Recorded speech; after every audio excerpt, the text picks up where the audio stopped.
Di sebuah desa terpencil di tanah Jawa pada tahun 2009, Nur, Ayu, dan kakaknya Ayu tiba di sebuah persimpangan jalan. Saat Nur turun dari mobil, dia melihat seorang kakek tua dengan tatapan tajam yang membuatnya terheran. Ayu yang melihat Nur bengong segera menegurnya. Mereka bertiga melanjutkan perjalanan ke sebuah desa yang terletak di tengah hutan dan hanya bisa dijangkau melalui jalan setapak atau dengan sepeda motor. Ketika Nur berusaha melihat ke arah si kakek, dia menyadari bahwa kakek itu sudah menghilang. Mereka bertiga datang untuk meminta izin kepada kepala desa, Pak Prabu, untuk melaksanakan kegiatan KKN di desa tersebut. Sesampainya di tempat tujuan, mereka disambut oleh Pak Prabu yang sudah menunggu. Pak Prabu ternyata mengenal kakak Ayu. Setelah memperkenalkan diri, Pak Prabu mengundang mereka ke rumahnya. Nur, yang baru pertama kali ke desa itu, merasakan suasana yang berbeda karena banyaknya sesajen yang tersebar di setiap tempat. Meskipun Pak Prabu awalnya enggan memberikan izin, Ayu meyakinkan Pak Prabu bahwa kedatangan mereka akan membawa manfaat bagi warga desa. Setelah mempertimbangkan dengan matang, Pak Prabu akhirnya menyetujui permohonan mereka untuk melakukan kegiatan KKN. Pak Prabu kemudian mengajak mereka untuk melihat beberapa tempat bersejarah di desa. Salah satunya adalah sebuah kolam yang dulunya digunakan oleh para penari untuk mandi. Kini, kolam tersebut telah diubah menjadi sumber air bagi kebutuhan warga sekitar. Saat mereka sedang berdiskusi, Nur merasakan ketidaknyamanan yang semakin mengganggu. Pundaknya terasa berat, seolah ada beban yang menimpa dirinya.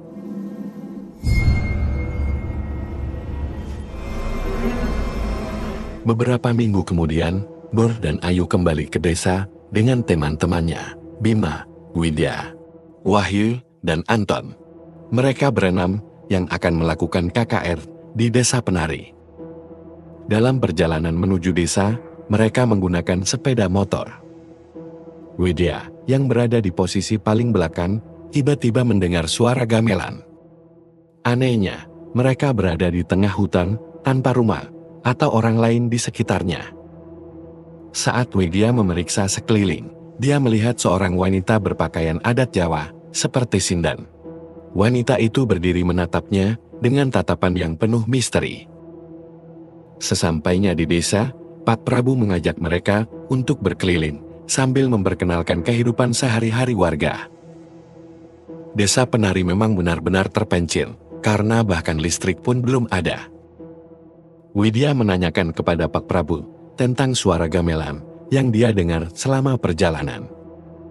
Mendengar itu, wajah Pak Prabu langsung berubah, sementara Ayu dan yang lainnya merasa heran, karena mereka tidak mendengar suara tersebut. Pak Prabu menganggap, mungkin itu hanya imajinasi Widya. Para wanita akan tinggal di rumah Bu Sundari, sedangkan pria akan menginap di posyandu yang sudah disiapkan.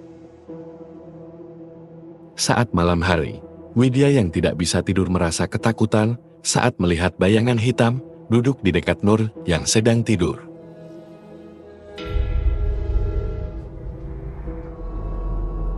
Dia hanya bisa menangis menahan rasa takutnya dan mencoba berpaling.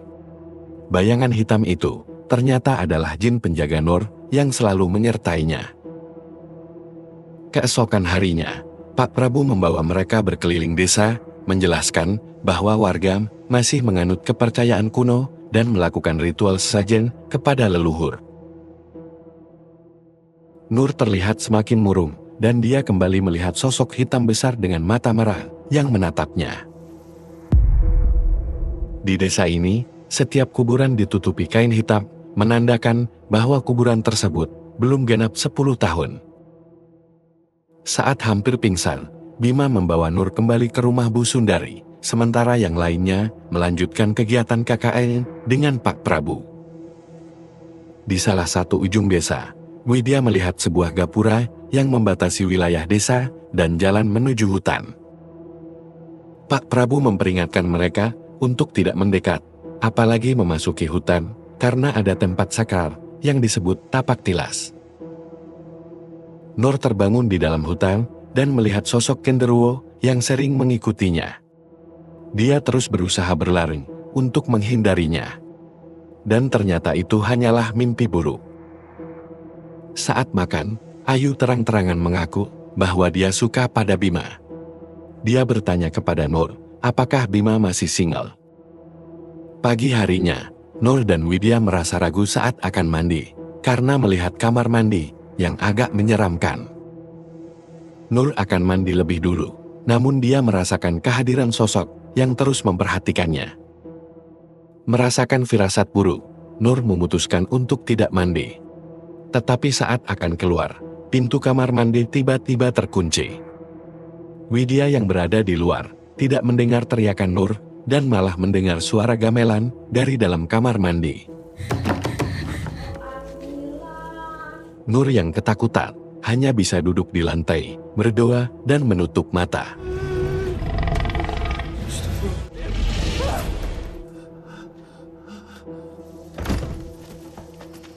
Nur tidak menceritakan kejadian itu kepada Widya. Ketika giliran Widya mandi, Nur menunggu di luar. Widya juga merasakan ada yang aneh dan mendengar suara wanita yang menyanyikan lagu Jawa. Mereka berdua mengira suara itu berasal dari satu sama lain. Hingga Nur penasaran dan melihat melalui celah kayu. Dia terkejut saat melihat seorang sinden dengan selendang hijau berada di dalam kamar mandi.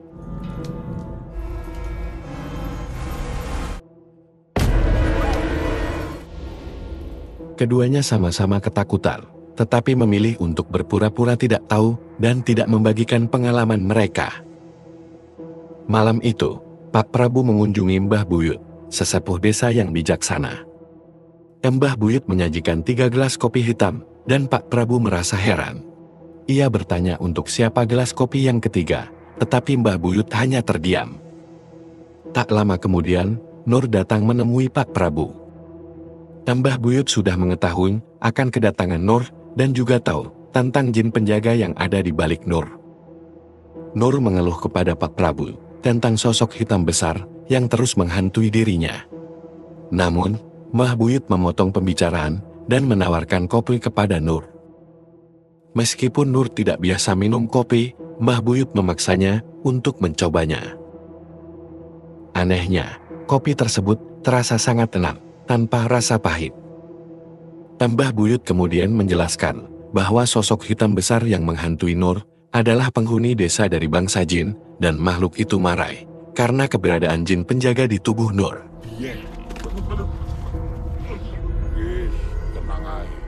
Di tengah malam, saat Ayu dan Widya tertidur, Nur yang masih terjaga mendengar suara gamelan di luar rumah. Dia melihat seekor ular besar keluar dari rumah, sementara Widya berdiri di sana dengan tatapan aneh. Widya tiba-tiba melilitkan ular tersebut di tubuhnya sendiri dan membuat Nur ketakutan. Di sisi lain, Widya terbangun dari tidurnya karena mendengar suara gaduh. Dia melihat Nur tidak ada di tempat tidur dan menemukan Nur sedang menari sendirian di halaman rumah. Padahal Widya tahu bahwa Nur tidak bisa menari. Namun, malam itu, Nur menari dengan luas, seperti orang yang sudah terbiasa. Widya mencoba untuk menyadarkan Nur, tetapi Nur terus menari tanpa menghiraukannya. Wahyu yang keluar rumah, justru melihat Widya yang sedang menari sendirian. Ia mengira Nur yang sedang mengalami kesurupan, padahal sebenarnya Widya lah yang menari, sementara Nur baru terbangun karena mendengar teriakan Wahyu. Keesokan paginya, Wahyu, Ayu, dan Widya kembali ke rumah Mbah Buyut. Mereka dipaksa untuk meminum kopi hitam yang disajikan oleh Simbah. Wahyu dan Ayu merasakan pahitnya kopi tersebut, sementara Widya menikmati kopi tanpa merasa pahit sama sekali. Mbah Buyut sudah mengetahui ada makhluk halus yang mengikuti Widya dan memberikan ramuan untuk melindunginya dari gangguan makhluk halus. Sementara itu, Anton berbicara dengan Nur tentang perilaku aneh Bima. Anton mengaku sering mendengar desahan Bima dari kamarnya dan menemukan sesajen di bawah ranjang Bima. Nur, yang mengenal Bima sejak kecil, tidak percaya Bima bisa melakukan hal tersebut. Mereka memeriksa kamar Bima dan menemukan sesajen, serta foto Widya di bawah ranjang. Di hari berikutnya, Pak Prabu memindahkan mereka semua ke rumah baru yang telah disiapkan untuk mereka tinggali. Bima keluar sendirian dan pergi ke hutan. Di rumah, Widya melihat Nur sedang salat, lalu pergi ke dapur untuk mengambil air. Betapa terkejutnya Widya saat melihat Nur sudah berada di dapur, padahal sebelumnya Nur sedang salat. Saat Widya kembali, Nur sudah tidak ada. Widya ketakutan dan merasakan sesuatu di dalam mulutnya. Saat mencoba mengeluarkannya, dia menemukan sehelai rambut. Sementara itu, Bima marah kepada Ayu karena gelang yang dia titipkan hilang. Gelang tersebut seharusnya diberikan kepada Widya, namun kini hilang entah kemana. Dalam kegiatan KKN, mereka dibagi 3 kelompok. Nur dan Anton, Widya dan Wahyu, dan Bima bersama Ayu. Siang itu, Nur mencari Bima dan Ayu. Nur pergi ke tempat mereka seharusnya berada, tetapi tidak menemukan Bima dan Ayu. Mengingat cerita Ayu tentang Bima yang mendengar suara aneh di hutan, Nur langsung merasa curiga dan memutuskan untuk masuk ke hutan, meskipun dilarang oleh Pak Prabu. Di dalam hutan, Nur melihat tempat yang penuh dengan alat musik gamelan yang sudah usang. Kemudian, Nur menemukan Bima dan Ayu di sebuah gubuk di dekat kolam pemandian. Saat keluar dari gubuk tersebut, Bima dan Ayu tampak malu dan merasa berdosa setelah melakukan hubungan di sana. Widya dan Wahyu pergi ke pasar untuk berbelanja kebutuhan mereka selama tinggal di desa. Sambil berbelanja, mereka bercakap-cakap dengan salah satu pedagang lokal. Pedagang tersebut mengingatkan mereka bahwa desa tempat tinggal mereka terletak di tengah hutan. Dia menyarankan mereka agar menginap di hotel malam itu karena berbahaya jika terjebak di hutan saat malam hari.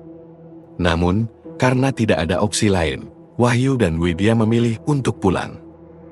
Pedagang tersebut hanya memberi nasihat agar mereka selalu berhati-hati dan tidak tergoda oleh apapun yang mereka temui di tengah jalan. Di perjalanan, nasib buruk menimpa mereka ketika motor mereka tiba-tiba mati di tengah hutan. Tak jauh dari situ, mereka melihat seorang kakek tua yang sedang duduk. Awalnya Wahyu dan Widya ragu, tetapi kakek tersebut tampak ramah dan menawarkan bantuan. Ia menyarankan mereka untuk mampir ke desanya yang sedang mengadakan hajatan, sambil menunggu motor mereka diperbaiki. Wahyu dan Widya, tanpa curiga, mengikuti tawaran kakek tersebut, dan mengunjungi pesta yang meriah, dengan musik gamelan dan tari-tarian.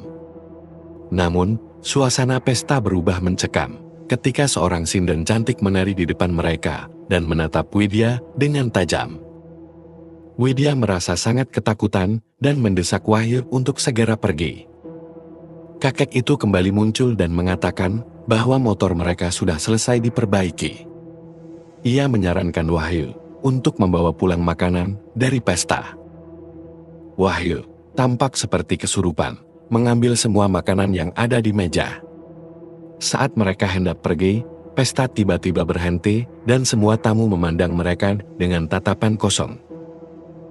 Sesampainya di rumah, Nur marah mendengar cerita dari Wahyu. Dia tidak percaya dengan kejadian yang dialami Wahyu, karena tidak ada desa lain di dalam hutan selain desa mereka. Untuk membuktikan ceritanya, Wahyu membuka oleh-oleh dari kakek tersebut dan terkejut menemukan kepala monyet di dalam bungkusan makanan. Nur merasa curiga dan memeriksa tas Ayu. Di dalamnya, ia menemukan selendang hijau dan beberapa saat kemudian mendengar suara dari luar.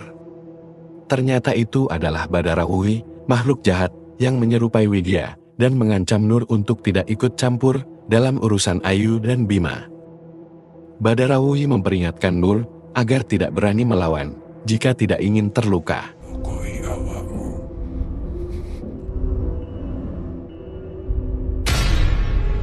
Bima, yang merasa bersalah, menceritakan awal mula kejadian tersebut.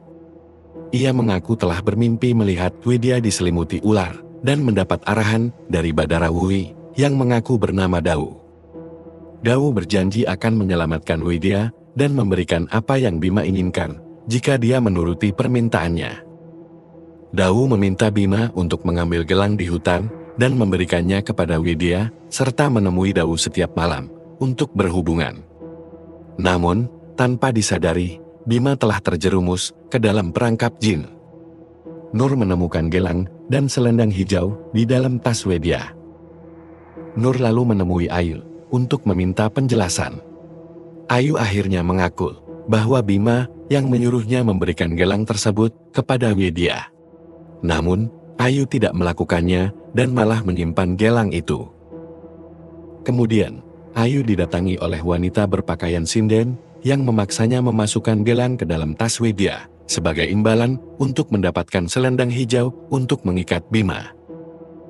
Ayu juga mengakui bahwa ia jatuh cinta pada Bima dan tindakan mereka tanpa sadar telah terjerat dalam perjanjian dengan Badara Wuhi.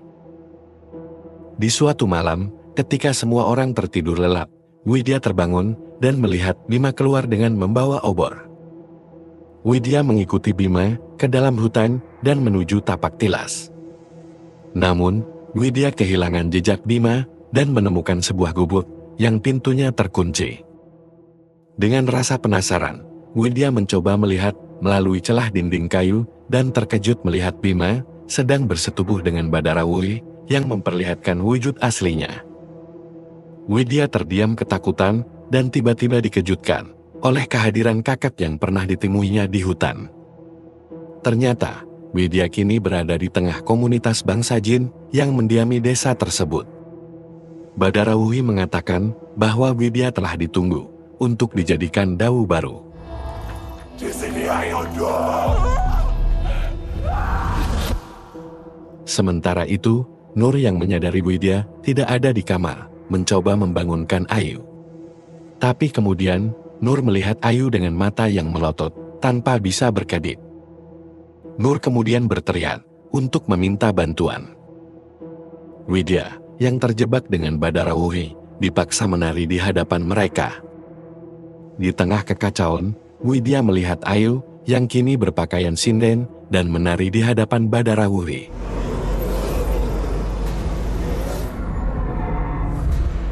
Nur memberitahu Pak Prabu tentang selendang hijau dan gelang yang ditemukan. Dia juga menceritakan tentang Bima dan Ayu yang pernah masuk ke dalam hutan dan menemukan tapak tilas. Pak Prabu merasa putus asa karena kesalahan yang telah dilakukan sangat fatal.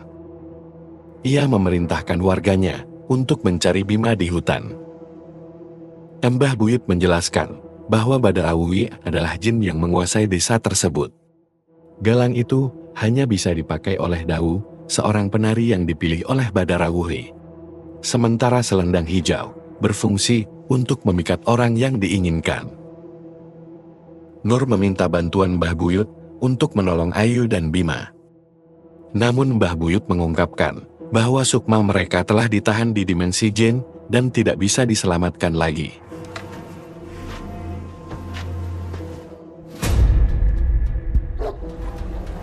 Saat itu, anjing hitam muncul dan memberikan petunjuk kepada Widya untuk kembali pulang. Meskipun Widya ingin menolong Ayu, tapi tidak ada yang bisa membantunya saat itu. Tak lama kemudian, Bima akhirnya ditemukan, namun dalam kondisi yang mengkhawatirkan. Widya mengikuti anjing tersebut, hingga akhirnya keluar dari hutan dan berhasil selamat. Widya histeris saat melihat Ayu dan Bima dalam kondisi yang mengkhawatirkan dengan mata yang melotot tanpa bisa berkedip. Mbah Buyut lalu segera memberikan kopi pahit kepada Widya. Dan akhirnya Widya kembali normal dengan merasakan rasa pahit dari kopinya. Mbah Buyut mengatakan, Ayu dan Bima kini terjebak dan berada di alam jin. Kesalahan Ayu dan Bima sudah tidak bisa dimaafkan.